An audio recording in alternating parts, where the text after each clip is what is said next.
recorded.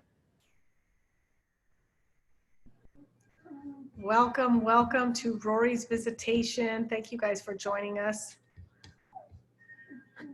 So today, hi. Today's visit, I'll show you all of the puppies. I'll tell you their current weights, although it doesn't necessarily mean a lot, but I'm trying to make things, everything I can think of since you can't actually hold them and see them. So we'll go through all of the puppies one at a time, tell you their weight, show them to you.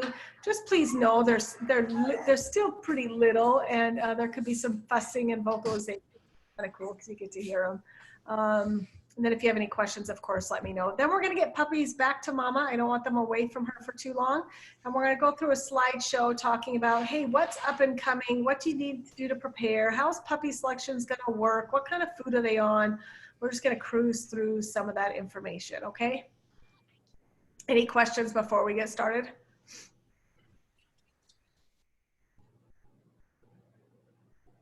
You're good, Henry? Yeah. Got the headset on. He's all official. Man, you should be teaching class, dude. You're all set up. Okay, we are going to start with green collar male, Bubba, 2 pounds.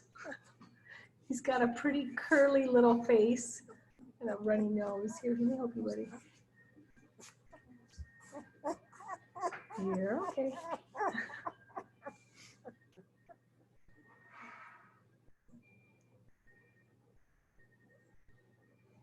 Does have that curlier coat.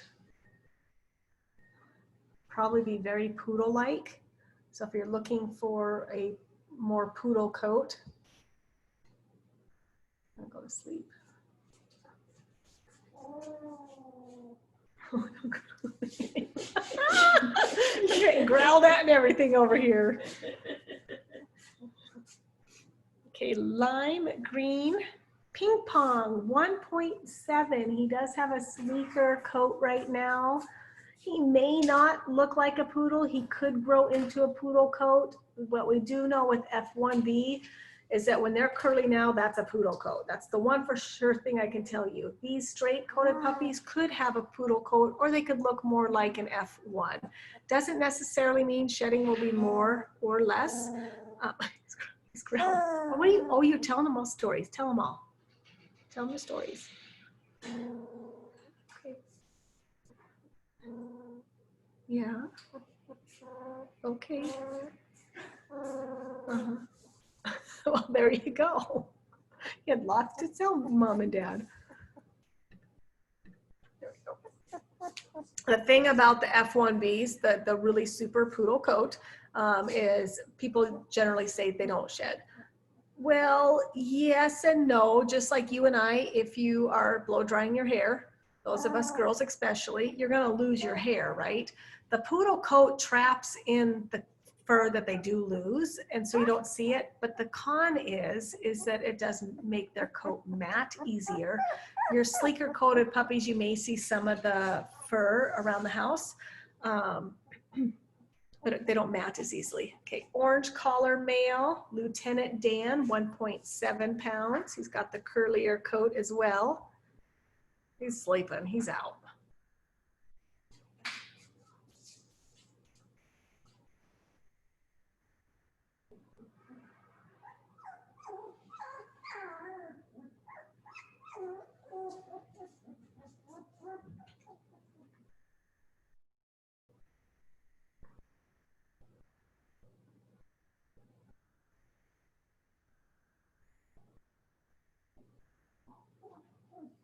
Sweet boy. Okay.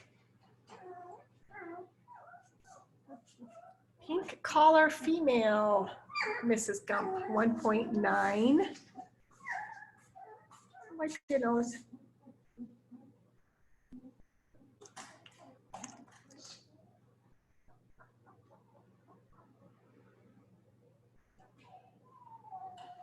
She also has a little wave to her coat, which tells us, and based on experience, she will have a poodle coat.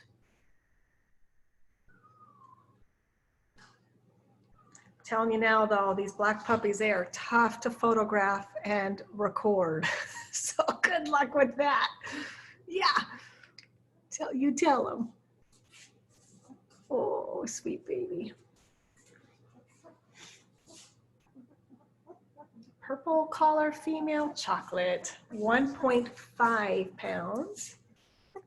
Okay, Peanut, relax.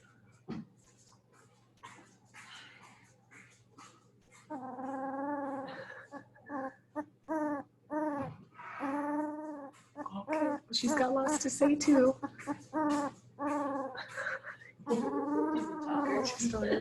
Okay, yeah. Oh, lots of toys, okay. Oh, and bones, yep. A big bed, yes, a big bed too. Anything else you want to add?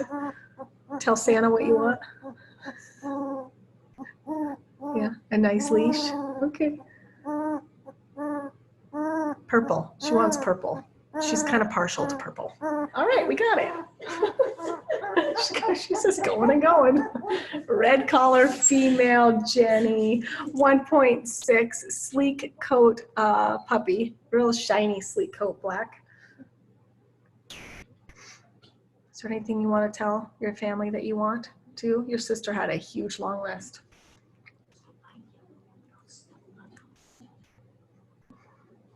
Oh, she's going to just stick her tongue out at you. Well, there you go.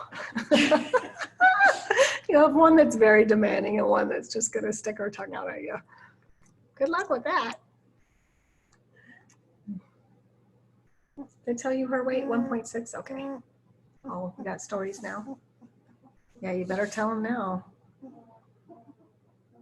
No. All right, Jenny. So much to say. You're okay. Yellow collar feather, 1.6.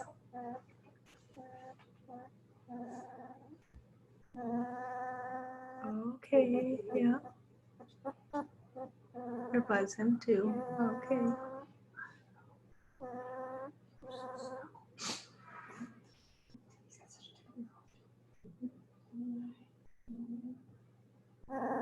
Oh, okay, okay, okay.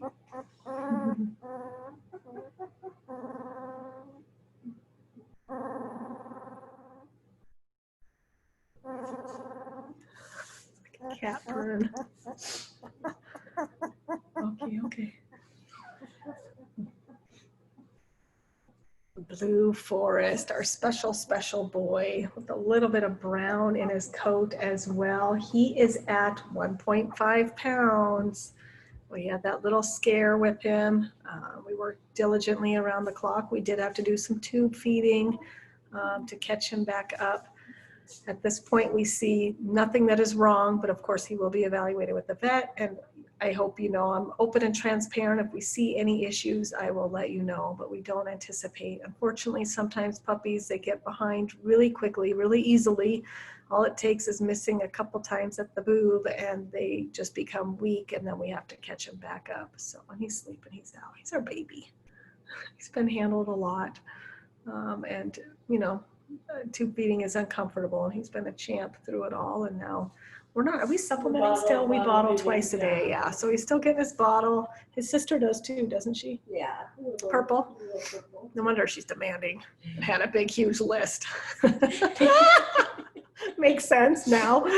She gets a bottle twice a day too, a free fill up. And so he's really got, can you see kind of the brown tint to his coat? It's really kind of cool. I'm not quite sure what that's going to do. You'll have to tell me if you choose this special little guy.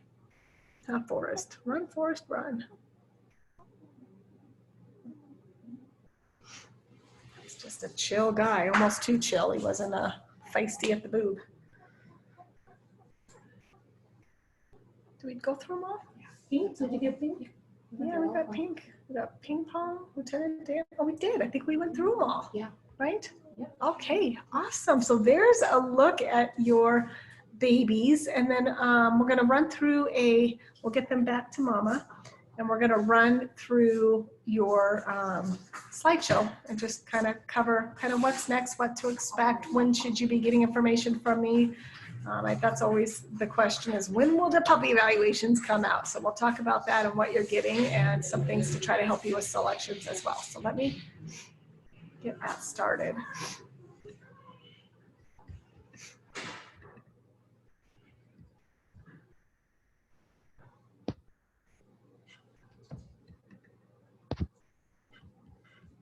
Start that back over.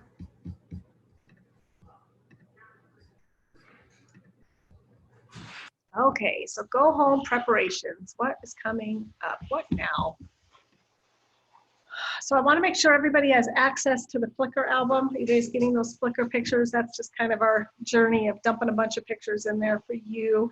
And then of course, Jill's album, awesome. Jill's album, your professional photos, those are for you as well. So I know you may not want to download any now because you don't know which puppy you're going to get, but that will still be available to you after puppy selection. So you can go back in and pull all of the pictures of your puppies, first 8-week, whichever puppy you choose.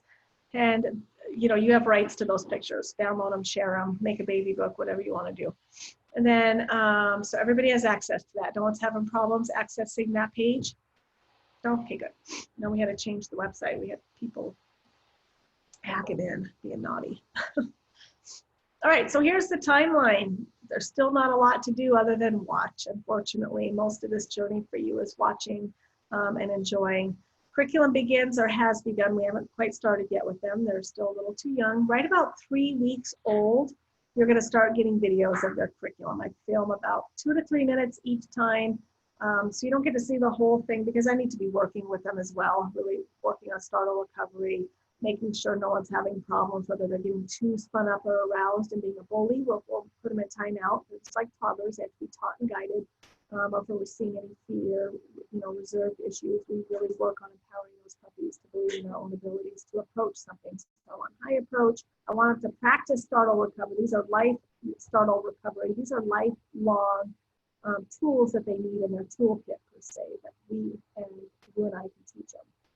I'll have the first 8 weeks, you'll have the second 8 weeks. The first 16 weeks is the most critical in a dog's life. So now we're just gonna, once they hit 3 weeks, you're gonna start getting videos on that webpage. It will be dumped right after, toward the bottom. So you can check every couple days and catch up on any videos of the curriculum that they're doing. And we'll also, sometimes we forget, but we try to take pictures of it as well. So there'll be pictures on Flickr and video, hopefully both of the same activity, sometimes just one or the other. There's no information regarding temperament or selections until we get right to the end. So I know that can be a little bit frustrating for people, but the thing is I can't make it any sooner. If we evaluate too young, they're not accurate. So I wait for them to be as close to day 53 as possible, knowing that they go home close to day 56. So we're right at that cutoff there. The evaluations happen a few days before they go home. Their vet check happens a few days after they go home. I want to make sure that they're older and bigger, we can really feel and evaluate their health as well. So that clearance will be done usually the Thursday before they go home. I'll email you if we have any issues or concerns. And then the evaluations will be coming as well. So please reply to those. I don't send out the official schedule of the order. I mean, we have the order, but what time people are going to be here, there probably still could be changes. People will change their mind. Life happens, unfortunately. So I don't put that official schedule out till right at the end because I don't want a bunch of 30-minute gaps in the schedule. It just makes an incredibly long day, not only for the puppies, but for us as well. So I try to get that really solid, a firm commitment from you. Yes, I'll be there. I plan to take a puppy as long as it meets my needs, absolutely. But just that kind of commitment. So be watching for that email as well as we get closer so that I can finalize the official selection schedule. The evaluations, something I'm so proud of, something that has set us apart, something that I know so many of you are here for is my ability to evaluate puppies and help match them as much as possible. You're going to get an individual video of each puppy doing the same test, and you will see the differences for yourself. You'll see differences in energy. You'll see differences in confidence. You'll see differences in tender-heartedness. And so it's not me just saying, hey, this is what this puppy is. Seeing it will make all the difference in the world, truly. I'll give you a scorecard as well of the 12 traits that we focus on that you can look at, but generally the video, and I'm talking to the video, telling you what I see, what that could mean. Hey, this puppy would be phenomenal therapy dog. Look, this is why. Hey, this puppy needs a more stable environment, and you'll see it as I'm saying it as well. But things to keep in mind, there are no bad puppies, just puppies that maybe aren't suitable for you or what you're looking for. People always ask me, well, which one would you pick? And I respond with, well, what am I looking for? Am I looking for a service dog? Am I looking for a therapy dog? Am I looking for a dog to raise with my children? Am I looking for a dog just for me that feels my heart? Those are all very different dogs. It can be. So there's no top pick of the litter. It depends what we need and what we're looking for and what you need and what will fulfill, your heart, essentially, making that magic connection. I feel like human and dog have the ability to be so much closer if you can get some of these things matched. It's frustrating for people to have, if it drives you crazy, high energy, high assertive puppy, For some people, that is absolute. For me, I'm talking some people, I'm talking about me. Like, when I was a teacher for 12 years, the last thing I wanted was to come home and deal with high energy and a dog that challenged me constantly. Oh, it was like then I didn't like the dog, for crying out loud. Like, you drive me crazy.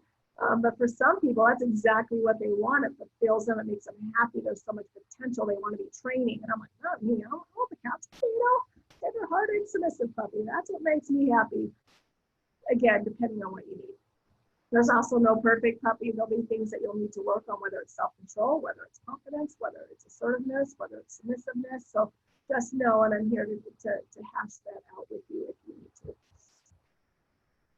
The most common decisions, though, I see clients have to face on go home day when it comes to turning to your pick is the questions I ask you. Are you able to and willing to meet the demands of a higher energy puppy? Overall, I hope that most of you are, because you're choosing a golden doodle. They do have a good amount of energy. They have a zest for life, unmatched. Poodles are very energetic. Golden retrievers are not as much. You're choosing a puppy that's 75% poodle. They're going to have a good amount of energy, especially the first year with their puppy energy. So managing it, respecting and honoring that, making sure those needs are met will make for a much happier puppy and a better relationship. But how much you're willing to commit to that will determine, what puppy is best for you as well. Can you build confidence in a safe and empowering way? For some people, that would drive them crazy, and for others, that you're fine with it. Yeah, give me a puppy. I can build a little bit of confidence. Can you control a squirrely puppy? Can you help them work on focus and self-control? Can you manage young children and a puppy? Space, time, structure, and schedule. There's a lot to consider when incorporating a puppy and small children in the same household. Are you ready? And then be honest with yourself. If you're soft, you're a pushover, you don't. I've got Carly. Please smile at Carly. Is that you? He's like, no. There's Dad, the soft one. There's usually one in each. There's always the disciplinarian, right? And there's always, I break all the rules kind of thing.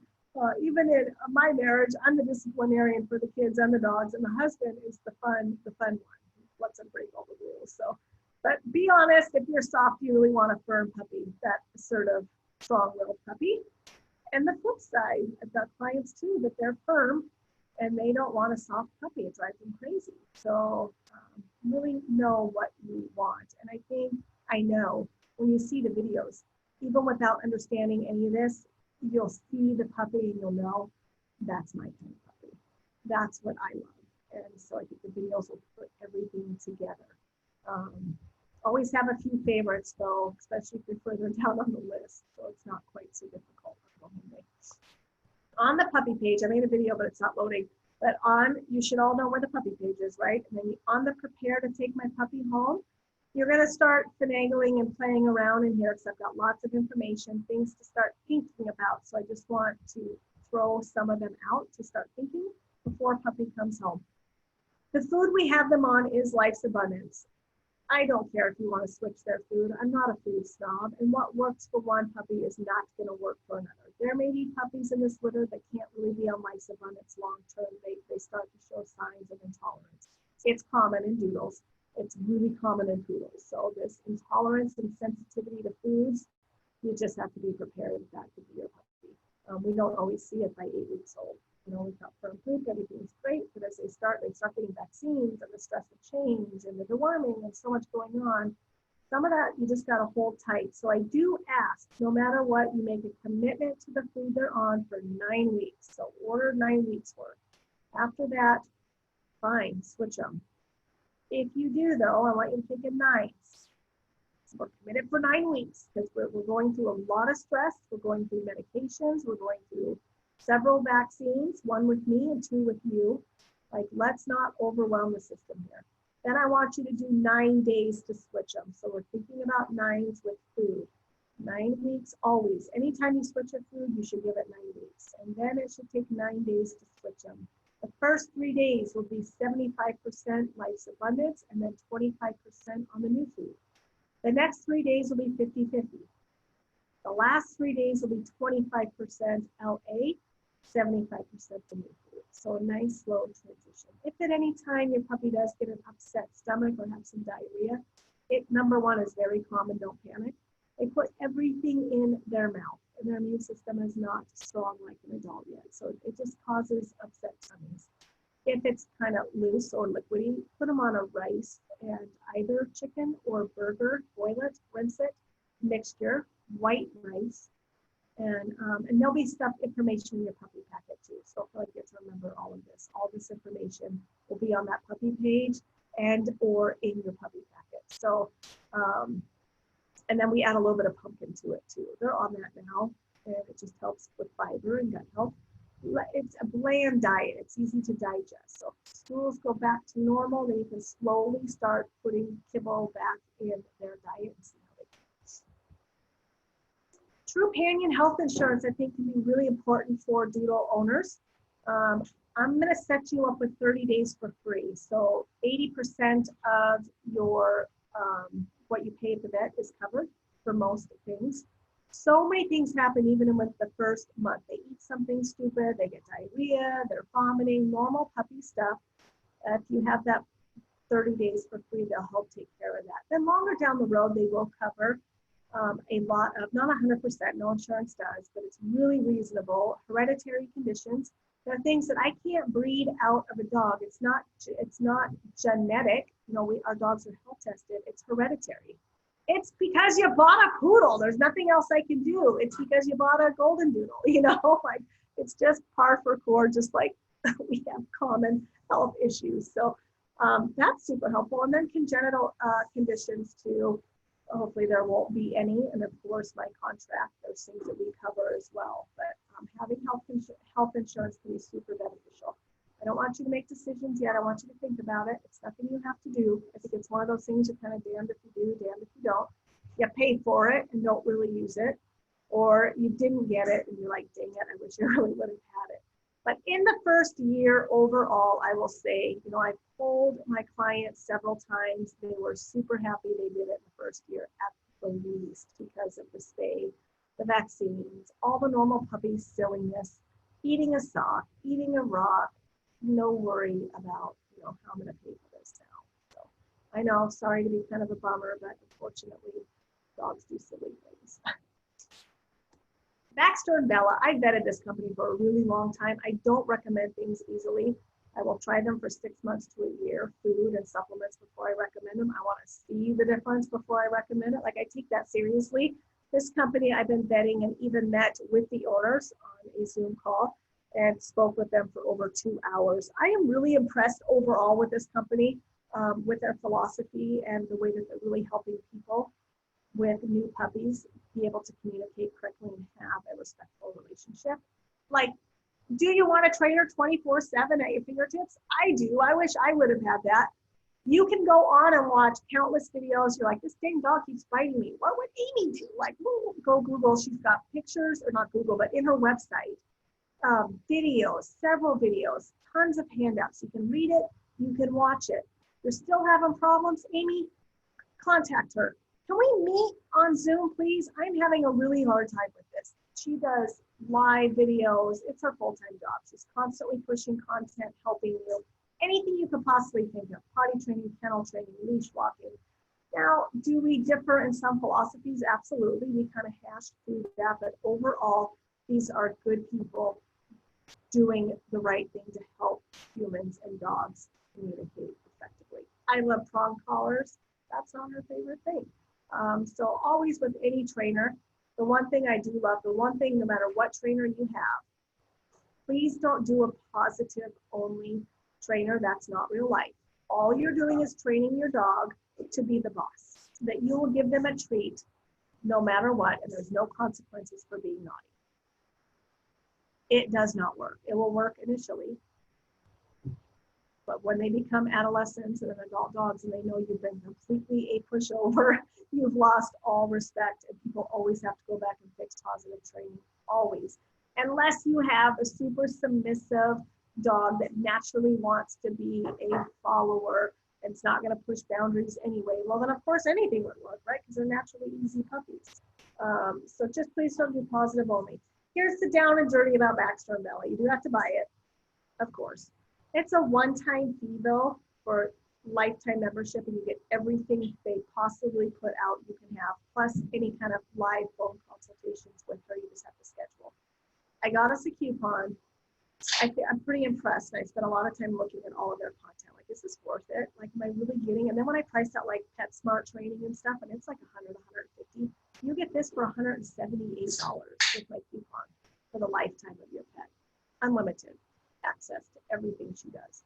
So start thinking about that. One thing they do have is planning to bring puppy home. They'll start helping you get set up with, are we using the right terminology?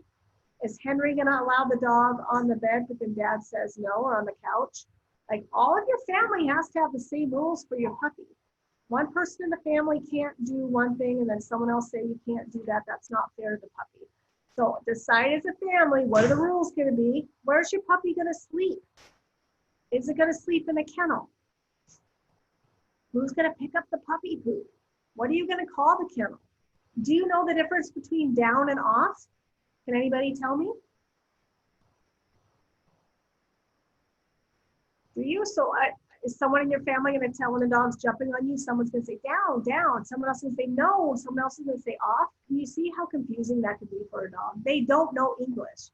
You have to name their behavior and teach them how they have to act in your pack. So, for example, down should mean down, down to the ground, lay down. Off should be get your feet off of something, off of me, off of the couch, off of whatever. So see, all these little things we don't think about, they'll help you get all that squared away before the puppy even comes home. Okay, enough about that. We could talk about dog training all day because I love talking about dog training. New pet vitamins. This is another one I used for over a year before I even recommended it. It's the only FDA approved vitamin. All of our moms are on it. All of our dads are on it every day. All of our puppies are raised on it. When your puppies start eating mush, in their mush will be new vet vitamins. So we use the powder and then we dust their kibble when they get closer to going home with it. If you do decide to do this, read about it, look into it, make your own educated decision. We've loved it. But if you decide, do the wafers though, and just break them in half and use it as a training treat, half in the morning, half in the evening, something like that. Or later on down the road, you can just pop it in their food. Okay, the first 3 days. This is what I need from you because I see so many super excited people get overzealous, and then they're the ones complaining about all the diarrhea and their puppy having stress problems. And I want to be like, but I saw on social media you were carrying that puppy everywhere in the first 3 days. You were at home. You were like on it, man. They were in their little backpack. You were at Home Depot. You were at a park. You were at a friend's house. You were doing play dates. Like, too much. Please give me 3 days. Will you please give me and your puppy 3 days to just adjust to all the changes? They have literally lost everything they know. They lost their mama. They lost all of us humans here that have loved and worked with them. They've lost their nursery. They've lost their bed. They've lost their toys. They've lost their playground. Everything is new in their life. Please give them 3 days to adjust before you start stacking stress. That's what that's called. You keep adding stress onto their day. You don't think that way because you're like, well, it's just a car. Well, it's different. It's your car. Now you're taking them to a new place they've never been. Stack number 2, they're with you. They don't really even know. Stack number 3, like going and doing one thing in those first 3 days, everything is stacking stress. Build that relationship with your puppy first. Let them get used to the house first. So that's not adding stress. Lots of sleep. Puppies will sleep a lot. You need to have a rule. No waking your sleeping puppy. Let them sleep the first 3 days as much as they need to. They're just recharging. As long as they get up and they're feisty as all can be and ripping and running around and biting you, and everything is fine, they sleep a lot. Number 2, keep puppy home and no visitors, please, for 3 days. They're just getting used to you. Don't stack stress by adding a bunch of new people. And then let's be real. People see a puppy and what do? Oh my gosh, Irma! All a puppy feels is like pressure, pressure, pressure, pressure. Like, what is wrong with this human? And it stacks stress. So let them be, get used to you, calm, not having a bunch of people in the house. We're used to that with COVID now, right? And no taking your puppy out anywhere but to the vet within that first 3 days to make sure your vet is happy with the puppy you took home, okay? Number 3, lots of positive praise. They don't know. This is all new to them. They know my markers. They know my voice. They know when they're doing something good. But now they have all these new people in their life using different words in different ways. So make sure you're praising everything good they're doing. But then also, they're one-time trial learners, and these puppies are bright. And you chose a puppy that's 75% poodle, one of the smartest dogs out there. So be ready. One-time trial learners means you let them up on the couch to sleep in your arms one time. Guess where they will expect to be? Up on the couch in your arms. But you've already talked about it, and the dog won't be allowed up on the couch. You can't do that. These puppies are smart. All it takes is one time to do something, and that's what they will expect. So think about when you bring them home, what are we really going to allow, and what are we not going to allow? Make sure you've got your rules, boundaries, and limitations. You don't get full reign of the house. You haven't earned that. You have to sleep in your kennel. You have to sit and be polite for feeding. All of those things you're going to start laying that first 3 days. Them coming in right away with you. Don't be a pushover for 3 days. Let them know this is the way it's going to be. But lots of positive praise, letting them know they're doing the right thing. 3 things I feel super strongly about that all puppies should have. The first one, this is how we train our service dogs, our therapy dogs. This is how I train all of my dogs, all of my puppies. All 3 of these, so you know, there's videos on my video tab on my website. And so up on the top, you have my puppy page and you have one that says videos. I've done a video demonstrating and talking about this specifically for 30 minutes to an hour. So this is just a quick little brush up, letting you know, please do these 3 things. The down and dirty is the sit on the dog activity. Start on day 4 because we're just really going to keep things very simple. The first 3 days, you're getting used to your house. You're getting used to me. You sit on the leash, stop the dog. It's called sit on the dog, but you're sitting on the leash. Once you sit down, you got to be committed for 30 minutes with that. So that also means puppies potty, if they don't want to potty. They will throw a fit, a tantrum, because they don't want to be contained, right? They want to have free will. So this whole idea of you telling me what I have to do, going into a kennel and being on a leash is going to make me mad at first, and I'm going to throw a tantrum.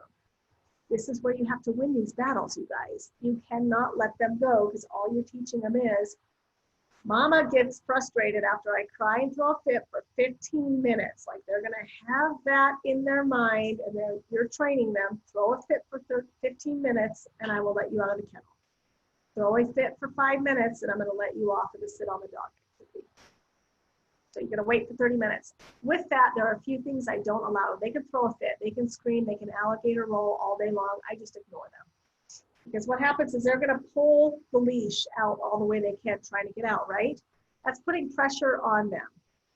Animals learn by the release of pressure. Horses learn that way, dogs learn that way. What that means is that puppy will learn when it comes back to me, what's going to happen? It releases the pressure, right? They can control that. That has nothing to do with me. You want to keep pressure on you and throw a fit, that's all on you. They'll learn, hey, when I come close to mom and dad, the pressure releases, that's where I want to be. So it's a very simple, very kind of deep psychological training, but it's using the behavior of the dog and how they think at our benefit to train. So anyway, sit down for 30 minutes, be ready, they're gonna throw a fit.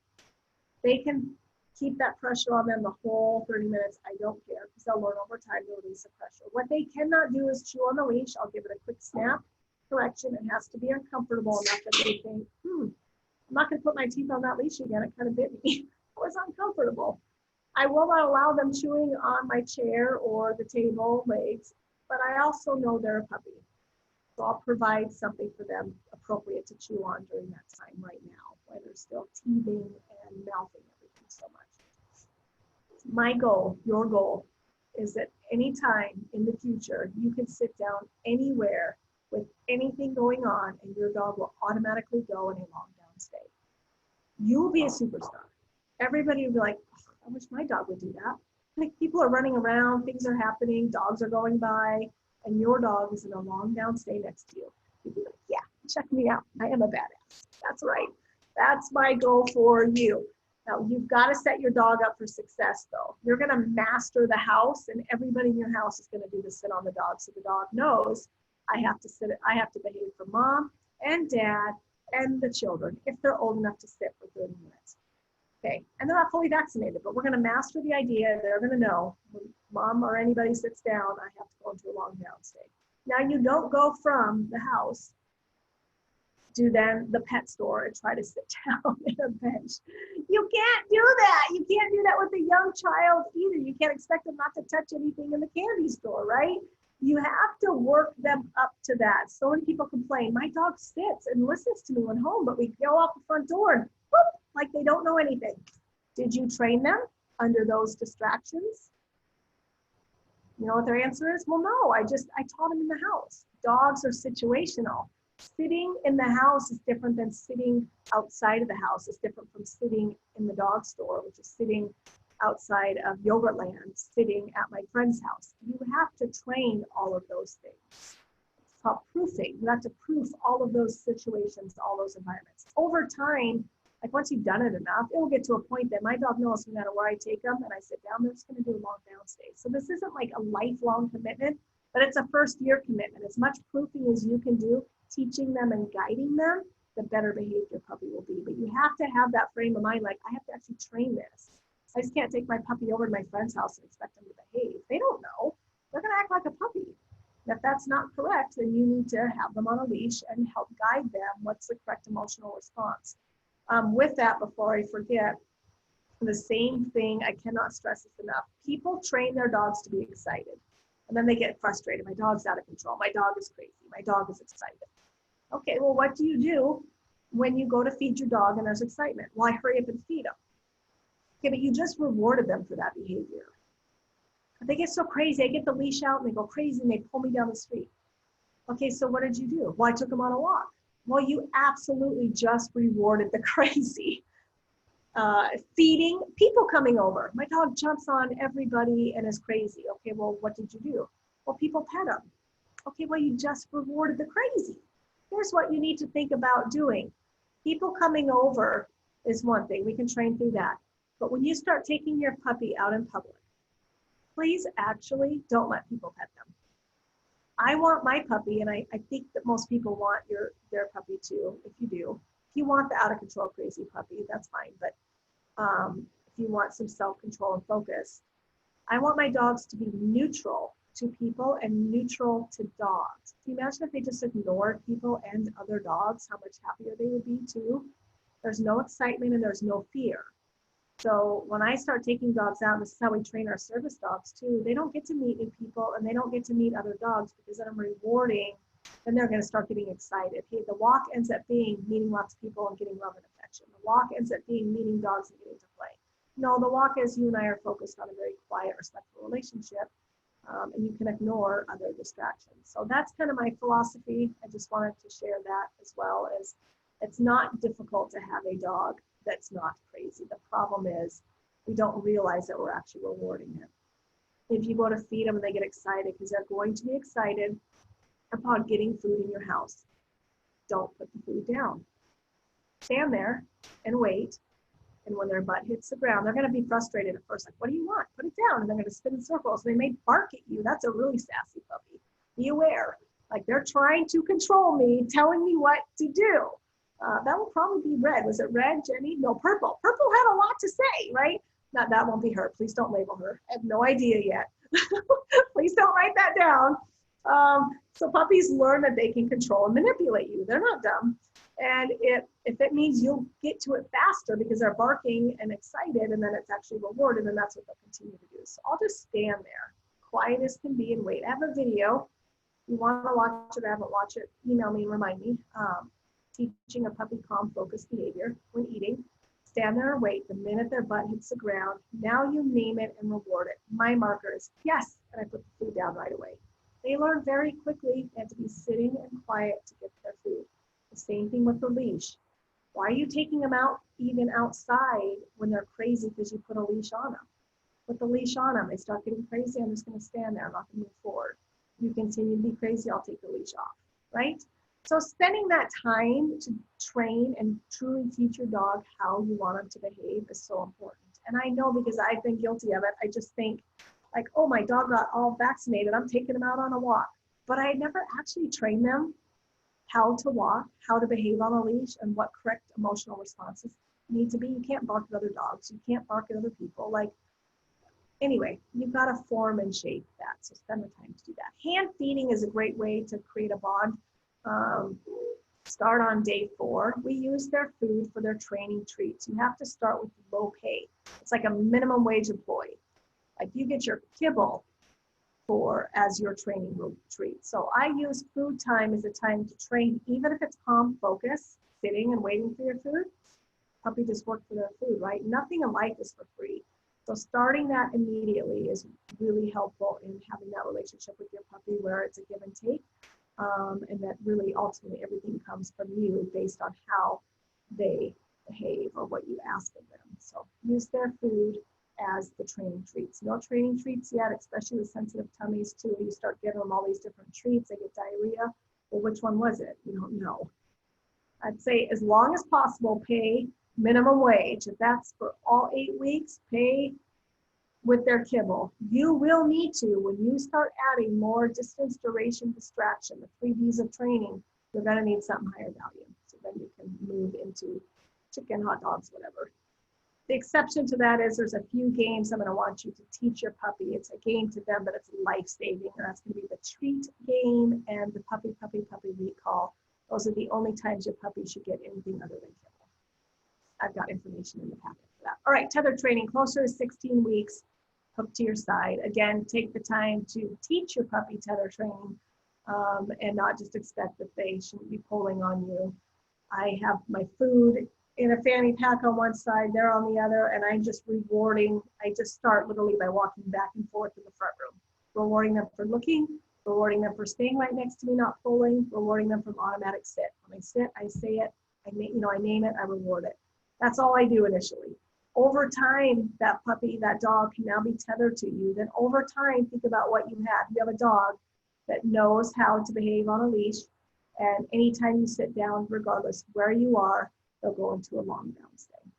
It's forming that foundation now. Okay, there's videos on all of that though. So even if you're feeling really overwhelmed, just know you're gonna get this information in writing and you can access them on the website. You can see me actually doing it, demonstrating what it looks like and talking about it. So, okay, any questions? That was a lot of information. How about I didn't scare you away from getting a puppy, right? Just feel more empowered. Yeah? Did I talk to you about how to manage fear? No? Okay, this is super important because all dogs will experience fear, but how we react makes all the difference in the world. And so I'm doing that every day as I offer them something new. It's called Startle Recovery. You can startle and have fear, but I want you to recover. So it's building that trust with them. So some examples of that would be, if your puppy, let's say, got attacked by another dog, it was random, your puppy's on leash, you're out walking, another dog came out of nowhere and attacked your puppy, terrified your puppy's shaking, what do? Would you pick him up and hold him? No? Some of you maybe. Isn't that our first instincts, is to hold and coddle and tell him, oh my gosh, I'm so sorry, you're okay, you're okay. That's the human nature in us. Generally, that's what we want to do. But by doing that, you're telling your puppy, it's okay to be afraid. Those feelings are valid. I'm rewarding the fear. Do you see that from a dog's point of view? I'm literally rewarding the fear they're having. The best thing you can do when a dog experiences intense fear, if you can't recall them to it, and in this case, they should be fearful, right? This dog is unreliable and unstable. Dang it, it happens. It stinks. We try so hard to make sure they know all dogs are friendly, but the reality is they're not. the best thing to do is start moving. Movement is powerful. It is for us to exercise, how important it is. Get your puppy moving as quickly as possible. So even if they're not on a leash, get a hot dog to lure them, get them moving, jog with them in circles in your yard, if that's what it means, just to get them moving. And before you know it, they'll forget. But now the next step is just as important, is now you have to have like 100 positive experiences with another dog so that you show your dog you don't need to be afraid of dogs. So that's really important. Another example, I always use my sister, is this, she loves me. She bought a bulldog like a long time ago, turned the vacuum on to vacuum the first time the puppy was home. The puppy ran and hid, right? That's normal. It should be. Like, this is a moving machine. Our vacuum we have in the nursery is a shop vac. Dogs are situational. They look different. They sound different. It's not a vacuum to them. It's something different. So she decided, my God, love my sister. She's not going to vacuum anymore with the dog in the house. This literally was her life for the 10 years this dog was alive. It's extreme. My sister is a little nutty, right? So her husband would take the dog out of the house so she could vacuum. Let's say it wasn't the best vacuumed house for sure, because it became very complicated, right? Like, this is insane to me though, and she knows I feel this way, and I tell her that they enabled this dog so much. Like, the dog shouldn't be fearful of their vacuum. What you would do instead, and I use the vacuum too because that's the most common thing you're going to do. You're not going to not do it, but maybe put the vacuum on in the middle of the floor. So maybe you do this first, or you just vacuumed and you weren't even thinking and the dog was startled by something. You closed the dishwasher, the puppy ran. You have got to get that puppy back to that dishwasher as soon as possible. Start calling, get food out, lure them back, open it back up, continue showing them it's okay. Because you're laying this foundation too that they can trust you, that ultimately you're not going to put them in harm's way. That's why dogs that come out of nowhere is really tough, because you have failed them, essentially. You've put them in harm's way, but ultimately do your best that that doesn't happen. But anyway, you want to work a puppy through fear by overexposure. Desensitizing is my word. So I put a vacuum in the middle of the floor, even if it has to sit there for a couple days. The puppy no longer fears the vacuum. In fact, I can put treats on it. They'll sleep by it. I can feed them by it. Now I'm going to turn it on. I'm not going to push the vacuum at all, and I definitely would never take the vacuum and push it toward the puppy, because they're literally going to be like, it is chasing me. It's going to eat me. But I'm going to just leave it on. I'm going to keep doing that, little sessions, until there's no issue with the sound of the vacuum. Now we add movement. That's another whole deal for puppies. There's sight and sound sensitivities. There's two different things. So now I'm going to start pushing the vacuum, but maybe be giving treats at the same time I'm pushing the vacuum over here and showing them there's no big thing. It can be a lot of work, but taking the time to truly empower your puppy, show them there's nothing to fear, work them through fear is not forever. The foundation will be laid, and like my dogs now at 10 years old, I can take them anywhere. We can do anything. Will things startle them? Absolutely. But what do? They look right to me. And as long as I say, you're fine, and they're like, okay, and they recover. That's all it takes. And ultimately, that's the relationship you want with your dog, that you can trust me.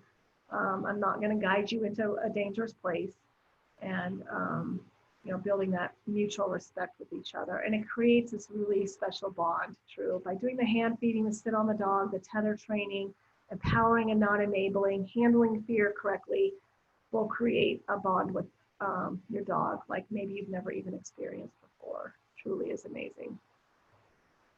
Okay, there. Now, do you have any questions? Told you I could talk about training forever. One of my most favorite things. I love the process of training. It's something I enjoy. Not everybody does, but it's something that I enjoy. I enjoy building that connection with the dog. We're good. Don't be shy. Unmute. Ask questions. Anything I didn't cover? No, I did my job, Henry. You're good? Yeah. Now the hard part, to continue waiting. I hope that it gets a little bit easier though as you continue to get more videos and more pictures as we're working them. We really try to do a video and put some pictures in Flickr of each curriculum, please know it's only a couple-minute video because my most important focus, my job, is to make sure that puppies are working through that startle recovery. Because if I ask a puppy to come in and do something, it's the exact same thing I just told you. I have to be in there. I have to be working with emotional responses. So if we have fear, aggression, spinning up, over arousal, bully behavior, like it's like a classroom. I'm like, yeah, okay, time out. Let's remove. Let's make this a little easier. Let's help you a little bit. So I'm constantly monitoring and watching. So that's my priority, but I always want to give you a little snippet. It's usually after we've been doing a little bit. So I've kind of addressed any issues first and everybody's buzzing around having a good time so you can watch and enjoy. But that is our goal, is continuing to, I can't change who they are. There are traits that are adjustable. Confidence is one, nerve strength, startle recovery. And those are things, I've got the 8 weeks and you have 8 more weeks. That's why it's so important, because then by 16 weeks, all traits are stable. But once we hit 6 weeks though, up to 6 weeks, even if a puppy's a scaredy cat every single time, I'm still not labeling that puppy that way. I'm just continuing to help and guide. Many times we'll have to bring mom in. A puppy will do anything when you get boobs involved. They're more than happy to go through a tunnel, climb over wood, whatever, if it means they can nurse. And so many times we'll bring mom in to truly help if we have a puppy struggling, or we'll make the challenge a little less challenging and build accordingly. But by 6 weeks, that's when it's really kind of fun. Things change. I let puppies have a lot of free will the first 6 weeks. I don't force them to do anything. They can approach, they can watch. I'm very respectful of that. By 6 weeks, everybody's doing everything. Like, we're all in, guys. Like, you've got to do this. And sometimes it's a challenge. I love it. But it's like, how am I going to get this puppy through the tunnel? Well, us, treats, mom, something. Like, we will get them through the tunnel. We have to continue showing them that they can trust us, that they have a high approach, low fear, practice startle recovery. So that's kind of our goal. So you can start watching when they're 6 weeks, and then you can start labeling the puppies if you want. You're the bully, you're confident, you have no fear. Dude, like, seriously, there's some, they don't even think, and they just plow into the water. They're like, oh, all right. It's fun. So 6 weeks, you can mark that down. You can start really watching, but you'll have all the information during their puppy evaluation as well.